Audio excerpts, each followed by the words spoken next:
Hello. So this is episode 2 and day 2 of my journey of becoming an Irish lass. And you might be wondering, well, how did your first morning of waking up at 5 a.m. go? I'm very tired. And my brain is also waking me up at ungodly hours for the last um 5 days. Excuse me. See what I mean? Um, so now waking up this early every day, pre-pandemic days, a bit rusty at a morning, like a long morning routine. Um, Lockdown has destroyed my back from sitting down and being immobile. So I've had to increase my mobility, but the discipline hasn't been there because working from home, it's just easier to sit, you know. So the biokineticist gave me a whole lot of exercises that I should do for mobility, and they take a very long time. So my exercise and mobility and strength exercises alone this morning took me 2 hours. How's my back feeling today? Fantastic. After I'd done all my stretches and my mobility exercises, I had no back pain. But I can't do this for 2 hours every day. So there's a bit of sort of fumbling around and trying to figure out a routine again. I don't know how I'm going to condense all the stuff I need to do. I think there's a bit of perfectionism coming in here because over the last 3 years I've been seeing a biokineticist and I'm trying to cram everything into too much. I need to like scatter it across a few days. The reason why I want to wake up so early is because I realized over the pandemic that being immobile or having a sedentary kind of lifestyle, sitting at a desk all day is not going to cut it. I need to walk every day. I need to do exercise every day, but I've lost touch with what's realistic. So it's going to be interesting over the next few weeks trying to waking up at 5. Oh, I'm trying to get this routine going. I'll probably have to do walking for 20 minutes and then just do stretching for 10 minutes because I there's no way in hell I'm going to do that in the evening. There's just no way in hell I won't stretch in the evening. I'm too tired. In the evening, I want to come home, decompress, and go to bed. So let's see how this goes. Tomorrow mornings will be day 2. I'll see how I think I must actually write an exercise schedule for myself and see how that goes. Maybe I need to make a ritual in the evening before I go to bed to do stretches and don't do my stretches in the morning. Do the strength training and the cardio in the morning and then do stretches at night. I don't think that's going to happen. Anyway, so I got up. These people that say, oh, I'm so productive and I cram, you must do this from this time to that time. It's like, I'm just doing this out of functionality, just to be able to function, and get back into the routine again. There's nothing exciting about waking up at 5 o'clock in the morning. Okay, so I'm going to try and be quick. I will try not be more than 15 minutes today, and I'm going to try and make these a lot shorter as well. I wanted to talk about this theme of tests, of being tested. And I think I've got a little bit of a different take on being put through tests. I don't think you should willingly put yourself through a lot of tests. Some people like that, but for the majority of us, we're just trying to survive, Forget about freaking putting yourself through life tests and blah, blah, blah, blah. And but it seems to be a bit of a theme. And if if this whole process of applying for jobs and trying to get overseas was a test, I would have failed because I didn't have much hope. As I said to you in the first video, I was losing hope very quickly of ever getting overseas with the pandemic having taken away 3 years of my life. And excuse me, 5 o'clock. Wow. So I would have failed that test. Where I would have passed in the test was that I definitely had some determination. I didn't give up. I must have applied for a couple of thousands of jobs over the last 3 years. Some of them strategic. So I was told that you've got to try and beat AI. I'm not talking about this year AI chat GPT. I'm talking about prior to that. So a lot of job companies were using AI to search for candidates online.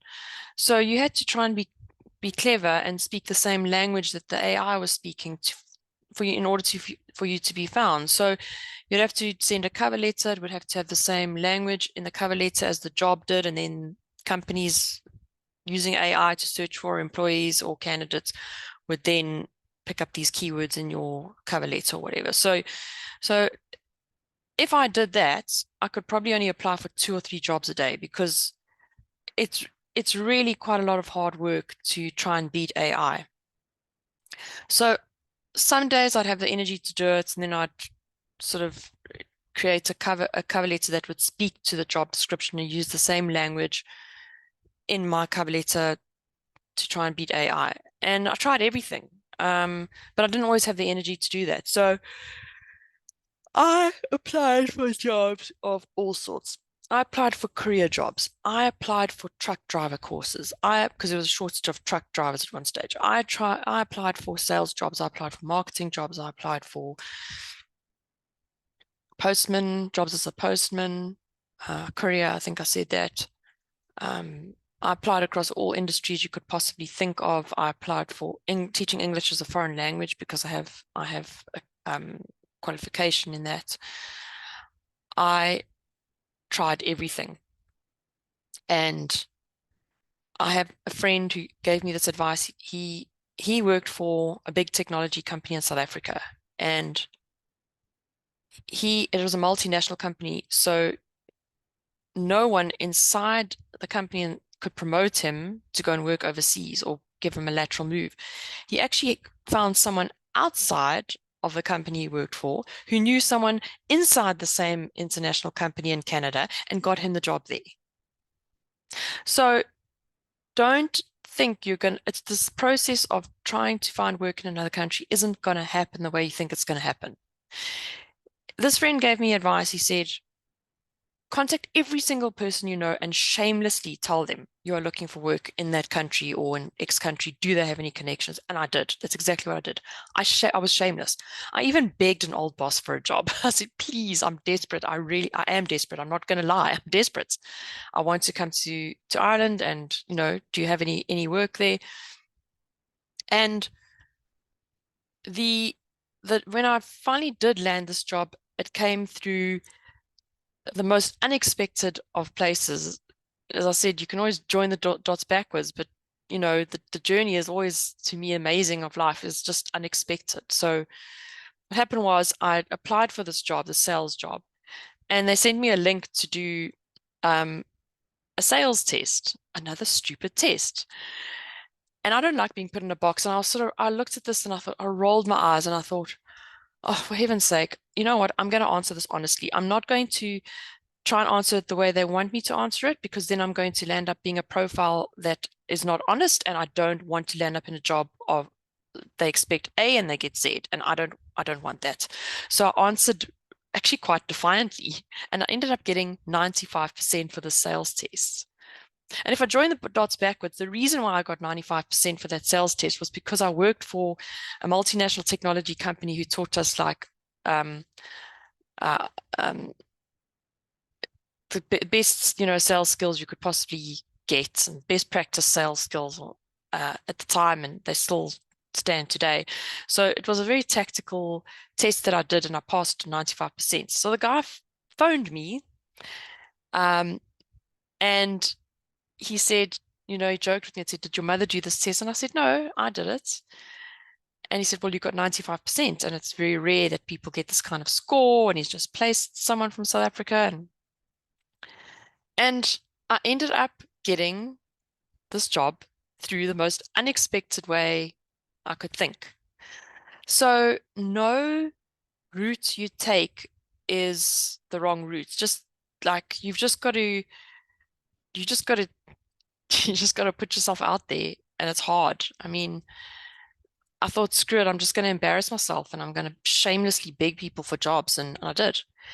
But the end result came in an unexpected way, and they want me because I'm the right profile fit for the job, and I want to be in a place where they want me there. Don't want to like go there under false pretenses and say I'm A, meanwhile I'm B. So I think how did I get it? Well, I just kept on being determined, and despite my, like I said to you, if this was a life test on my attitude towards getting a job, I would have failed it because I got so despondent. I got so many rejections. I mean, I applied for thousands of jobs, and I got this random test that I had to do that ended up being how I got the job. So don't underestimate any effort, any amount of small effort. I mean, there were some days where I really just like literally just clicked on apply, apply, apply, apply, apply. I didn't even do a cover letter. I was just too tired. And I think this was one of those jobs where I hadn't written a cover letter, which came, that the link to the test came through.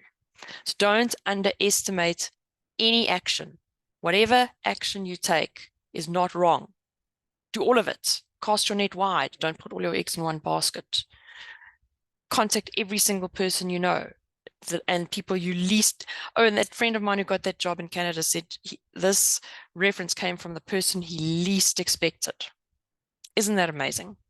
So life doesn't go in a straight line. It goes zigzags, and mine kind of goes back and then forward and then back and then zigzag and then takes a detour there. And so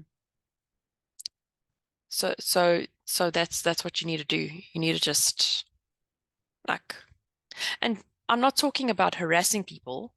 So I begged people for the job once, and I didn't follow up anymore. If they responded, I was like, cool, chatted, but no, I didn't harass people or, I just asked people, and they responded, cool. I entered into dialogue, but if not, then that was also fine. I casted my net very, very wide. Another thing I think that this might sound flaky to me is I have people praying for me, and I'm sometimes convinced that action coupled with that is the only thing that's ever really got me anywhere. Like sometimes it's just not even because of me. It's because of a test or because somebody prayed for me, If you think that's too flaky, then perhaps you don't believe in prayer or religion or whatever.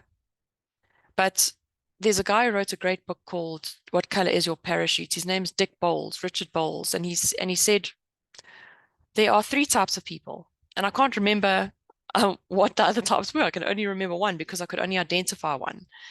And if you're a person who believes in luck, then you need to put yourself in luck's way more often. So perhaps if you don't believe in prayer and you believe in luck, then put yourself in luck's way more often. And Gary Player, the famous golfer, said something. He said, the harder I practice, the luckier I get.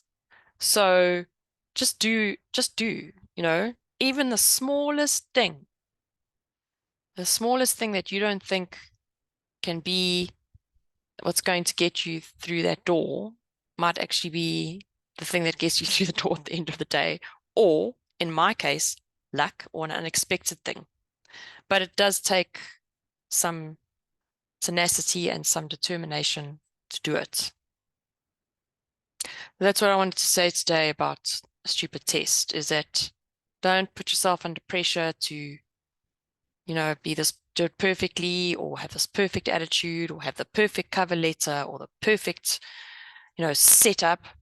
Just keep on trying every avenue, and eventually you'll need to make a decision if it's not working. But I just decided that I was just going to apply for, just keep on applying for jobs every single day,